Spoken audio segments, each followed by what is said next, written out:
Agora, chama a atenção o Ministério da Justiça não disponibilizar ou não ter os vídeos correspondentes.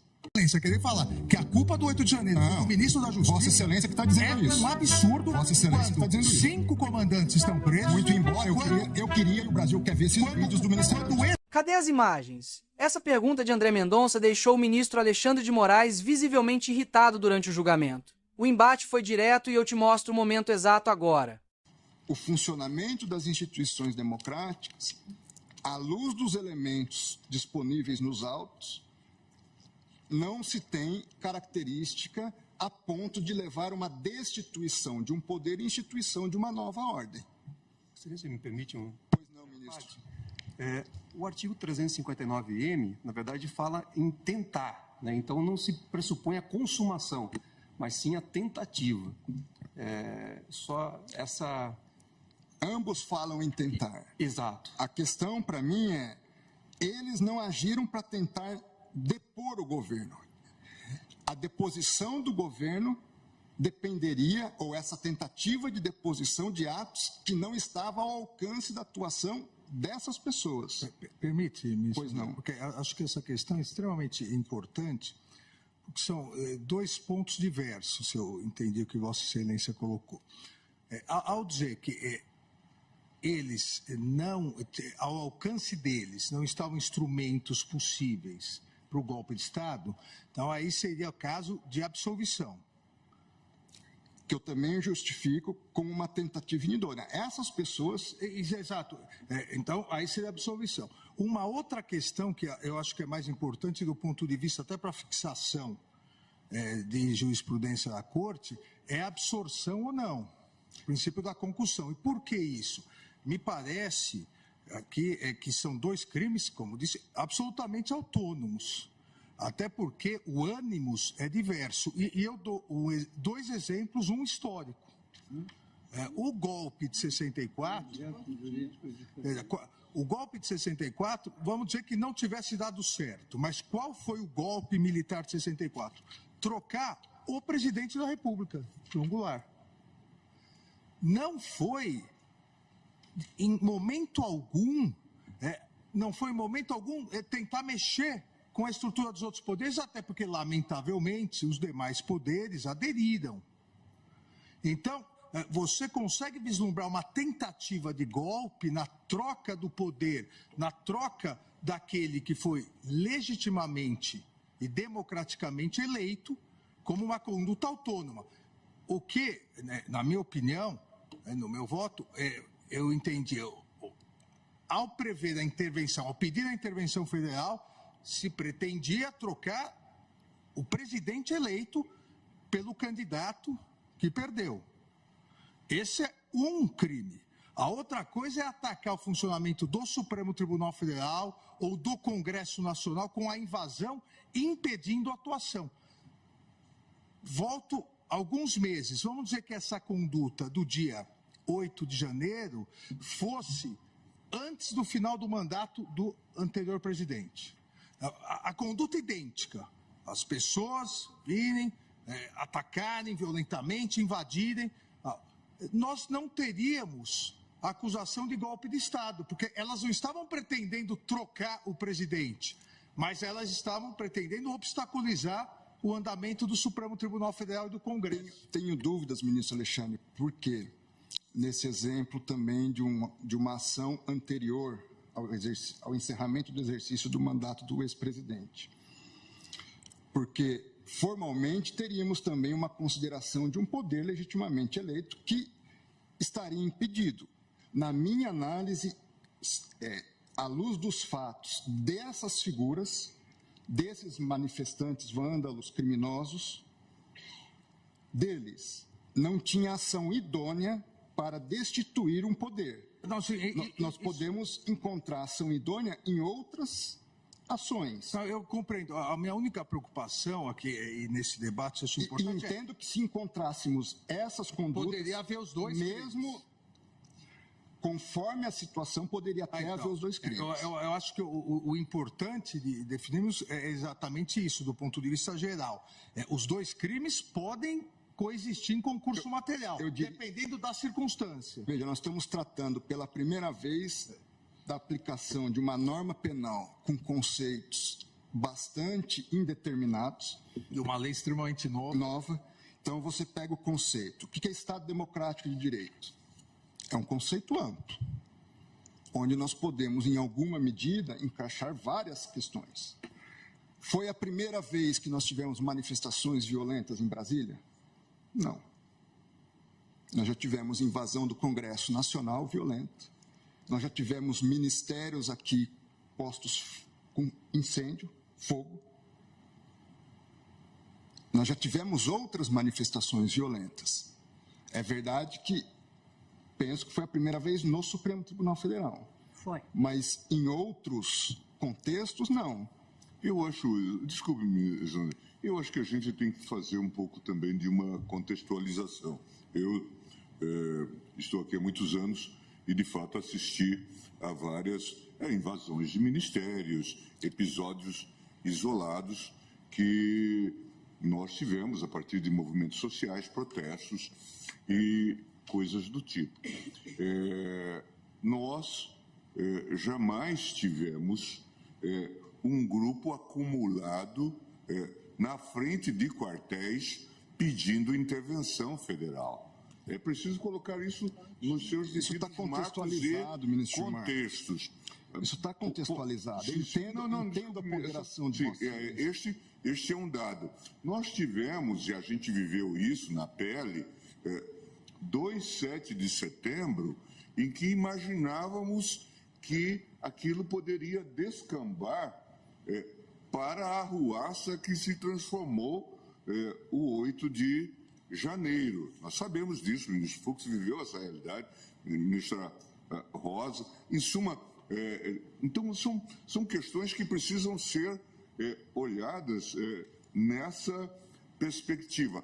Afora o incentivo que havia a partir do próprio chefe do Poder Executivo para esse tipo de prática, ou mesmo para a omissão. De modo que, ainda ontem vi essa consideração sobre o passeio no parque. Jamais houve passeio no parque. Não se tratava de passeio no parque, ministro Cássio, nem de um incidente. A cadeira que o senhor está sentado, depois, a cadeira que o senhor está sentado, estava lá na rua, no dia da invasão. É só para justificar mesmo, mas essa expressão não foi minha. Não fui eu que disse isso. Então, está longe de se tratar disso. É preciso que a gente contextualize isto e que havia... É importante essa contextualização, se me permite. Só para encerrar, desculpe-me mesmo, mas só para encerrar, na verdade, estava implícito em toda essa ação que, ao fim e ao cabo, diante da anomalia, da anarquia instaurada, nós teríamos uma GLO. E aí o ministro Alexandre coloca muito bem. Imagine que esses fatos tivessem ocorrido antes do dia 1º de janeiro, com o governo, então, anterior no poder. E nós tivemos situações desse tipo, é que os fatos vão se acumulando e nós perdemos o contexto. O 12 de dezembro, dia da diplomação do presidente da República. Atos, não só de vandalismo, de terrorismo, ônibus incinerado. A Polícia Federal invadida. Carros pegando fogo embaixo de posto de gasolina. Há muitas perguntas sem resposta, ministro Gilmar. Não, eu digo só para colocar. Agora, eu estou tentando me deter no caso concreto. Não, sim. Porque, vamos lá, eu fui ministro da Justiça. E o senhor também trabalhou no Palácio do Planalto, na subchefia de assuntos jurídicos. Em todos esses movimentos de 7 de setembro, como ministro da Justiça, eu estava de plantão com uma equipe à disposição, seja no Ministério da Justiça, seja com policiais da Força Nacional que chegariam aqui em alguns minutos para impedir o que aconteceu. Eu não consigo entender, e também carece de resposta, como que o Palácio do Planalto foi invadido da forma como foi invadido. Vossa Excelência sabe o rigor de vigilância e cuidado que deve haver lá. O fato é o seguinte, Eu não vou entrar nesse mérito hoje. Acho que não nos cabe, pelo menos da minha parte, não é intenção entrar nesse mérito hoje. A minha intenção é avaliar a conduta do senhor Aécio Lúcio Costa Pereira. Ministro André, se me permite, já que Vossa Excelência entrou, nesse caso, as investigações demonstram claramente o porquê houve essa facilidade. 5 coronéis comandantes da PM estão presos, exatamente porque desde o final das eleições se comunicavam por zap, dizendo exatamente que iriam preparar uma forma de, havendo manifestação, a Polícia Militar não reagir. Então, claramente, a Polícia Militar, eu também fui ministro da Justiça e sabemos nós dois, que o ministro da Justiça não pode utilizar a Força Nacional se não houver autorização do governo do Distrito Federal, porque isso fere o princípio federal. Não em relação aos prédios federais. Não em relação à Praça dos Três Poderes. Mas em relação às edificações federais, ele pode e deve com fazer. todo respeito, Vossa Excelência, querer falar que a culpa do 8 de janeiro foi do ministro da Justiça... Vossa Excelência que está dizendo isso. É um absurdo. Vossa Excelência que está dizendo isso. 5 comandantes estão presos... Muito embora eu queria e o Brasil quer ver esses vídeos do Ministério da Justiça. O ex-ministro da Justiça, que sucedeu Vossa Excelência, fugiu para os Estados Unidos, Eu sou advogado de ninguém e jogou o celular dele no lixo. Eu não sou advogado e foi de preso. ninguém. E agora Vossa Excelência, Vossa Excelência vem no plenário do Supremo Tribunal Federal, que foi destruído, para dizer que houve uma conspiração do governo contra o próprio governo. Tenha dó. Não coloque palavras na minha boca. Tenha dó. Não coloque palavras na minha boca. Não coloque palavras na minha boca. Tenha dó, Vossa Excelência. Não, eu tenho a impressão só que a gente precisa... Posso terminar, meu... Não, pode terminar. É só para a gente ter esse leitmotiv, esse pano de fundo, para que possamos, de fato, entender. É claro, e Vossa Excelência tem razão, nós estamos julgando o Aécio, mas é preciso que a gente entenda esse contexto. Eu acompanhei, como Vossa Excelência, muitos desses episódios, acompanhei também o episódio do trancamento de rodovias, especialmente no meu estado. Dialoguei com o ministro da Justiça de então, em que carros eram atravessados na pista e inicialmente começou-se como se fosse uma greve de caminhoneiros. E nós sabemos o que greve de caminhoneiros representa. Está se celebrando agora essa triste efeméride de 50 anos do golpe no Chile, que começa com a marca dos caminhoneiros em greve. E aqui era uma greve, era um lockout, eram empresários atravessando carros na pista. Imagina o que isso significa, daqui a pouco desabastecimento, dificuldades. Eu cheguei a falar com o ministro da Justiça naquele momento, e ele dizia: nós não temos força para enfrentar, e para isso precisa-se da GLO, precisa-se de GLO. GLO era exatamente a senha para a insegurança. É isso que a gente precisa entender. Esse grupo estava conectado no comando. Veja, é claro que temos que isolar, que temos que julgar os casos que estão postos, mas havia uma questão que estava toda ela associada. Eu até, na conversa com ele, fiz um pouco de abordagem jocosa e disse: poxa, a Galocura, a torcida do Galo, conseguiu abrir pistas porque eles estavam sendo impedidos de ir ao jogo, ministra Carmen. Mas a nossa Polícia Rodoviária Federal não conseguia, precisava das Forças Armadas. Esse caso é tão esdrúxulo, ministro Gilmar. É verdade. Me traz tanta inquietação. Veja, todo o contorno do que ouvimos dizer, se formos fazer uma retrospectiva dos atos, pré-8 de janeiro, ali, 6, 7, havia anunciado, vamos todos a Brasília. Primeira coisa, Polícia Rodoviária Federal, na greve dos caminhoneiros, ministro Gilmar, que foi tentada no governo anterior, eu era ministro da Justiça, eu passei a madrugada na sede da Polícia Rodoviária Federal, acompanhando o relatório minuto a minuto de eventuais tentativas de bloqueio de estradas, em função até da experiência pretérita negativa que havia ocorrido no governo Temer. O que eu quero dizer, a Polícia Rodoviária Federal tinha condições de evitar a chegada. Dia 6, dia 5, dia 7, não sei. Não foi feito. Toda a construção é de que era uma tragédia anunciada. Agora, houve, eu vou usar a expressão, falhas sistêmicas desde esse ponto. O que houve, não tenho dúvidas, falhas, eu vou usar a expressão falhas porque nós não estamos julgando essas pessoas, sistêmicas na Polícia Militar do Distrito Federal. Mas também há dúvida razoável sobre como é que esse grupo entra com a facilidade como entrou, não digo no Supremo, eu não digo nem no Congresso, dentro do Palácio do Planalto. É inconcebível. Onde estava todo o efetivo da Força Nacional? Eu não tenho. Hoje o Brasil não sabe.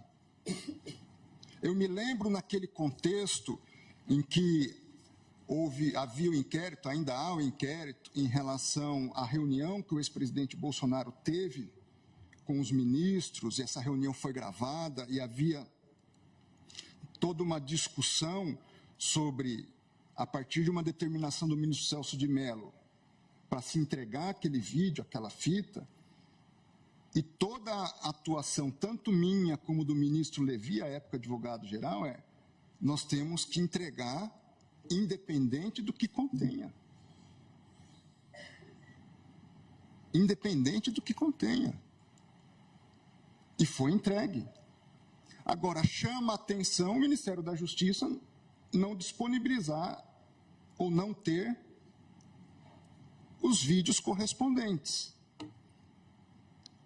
Nós precisamos tratar todos igualmente, com os rigores correspondentes e também com o reconhecimento de que certas situações geram um não enquadramento em determinada conduta. Em relação a esse réu, não vejo na atitude dele um ato idôneo de golpe de Estado. Vimos, eu e meu gabinete, mais de 1 hora de vídeo dele transitando pelo Senado Federal. Não vi. Ele se apresenta na presidência do Senado, mas não há um ato de instituição específico. Veja, eu não estou absolvendo ele, estou condenando ele em tudo, em tudo. Uma pena somada, já antecipando aqui, que vai chegar a 8 anos.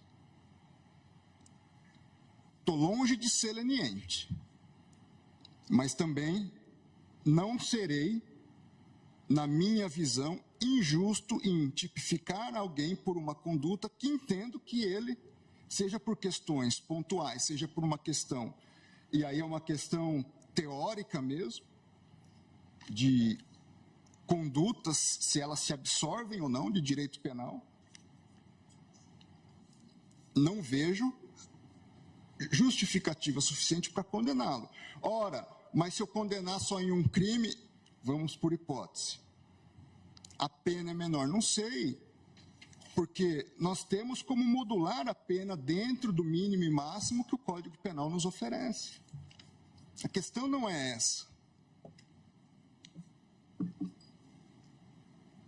A questão é, houve por parte de Aécio uma tentativa idônea de golpe de Estado? Entendo que não.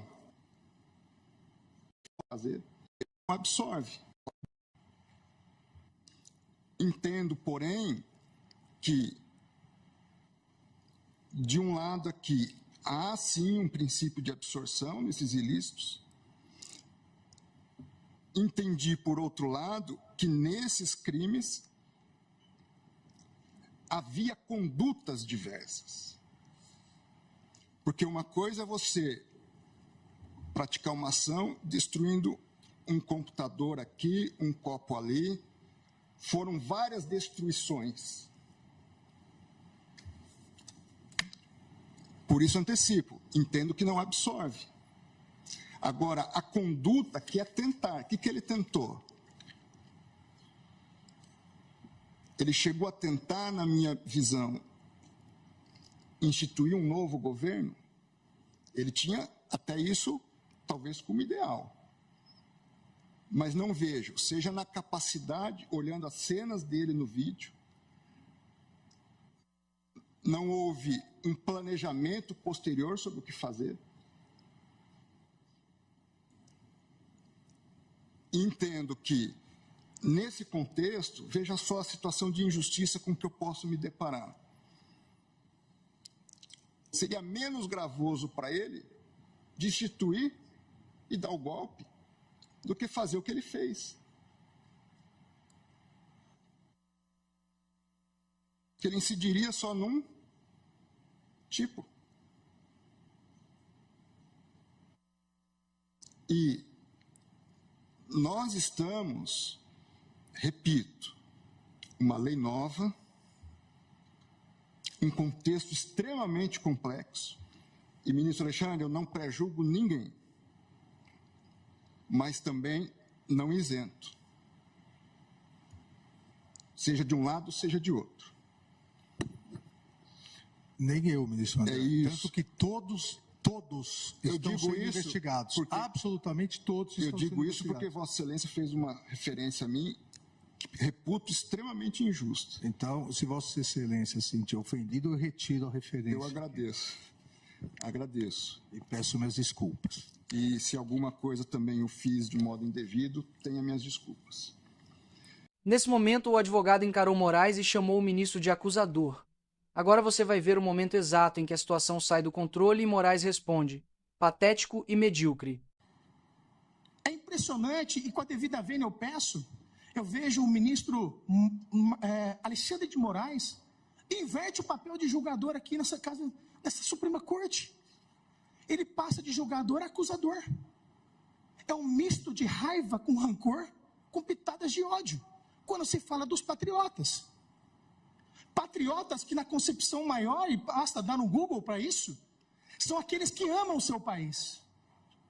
São aqueles que amam a nação. São aqueles que lutam por um país melhor. São aqueles que defendem a bandeira verde e amarela, porque ela não será vermelha. São aqueles que querem um país melhor, um país livre de corrupção, um país livre de desvios de dinheiro. E olha que dicotomia do direito, que paradoxo. Enquanto os brasileiros com bandeiras verde e amarela estão presos, traficantes com fuzil na mão estão soltos. E nada se faz. Num estado paralelo, onde não precisa do golpe, o golpe já está institucionalizado. Nas favelas do Rio de Janeiro e de São Paulo. Mas existem sim aqueles patriotas, aqueles que amam o país, aqueles que amam a nossa nação, aqueles que amam a nossa bandeira, que estavam lá de maneira ordeira e pacífica manifestando. E quando ele adentra o Planalto, o que ele faz é completamente diferente de depredar. A única coisa que ele faz é ajudar as pessoas. Isso não demonstra o intuito dele arredio, o intuito de quebradeira, de balbúrdia.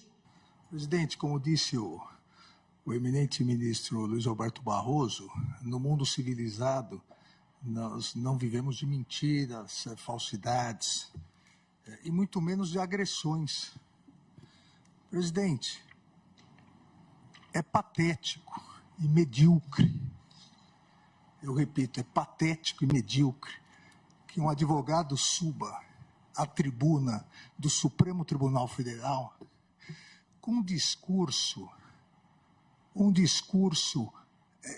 de ódio, um discurso para postar depois nas redes sociais que veio aqui agredir o Supremo Tribunal Federal, talvez pretendendo ser vereador do seu município no ano que vem.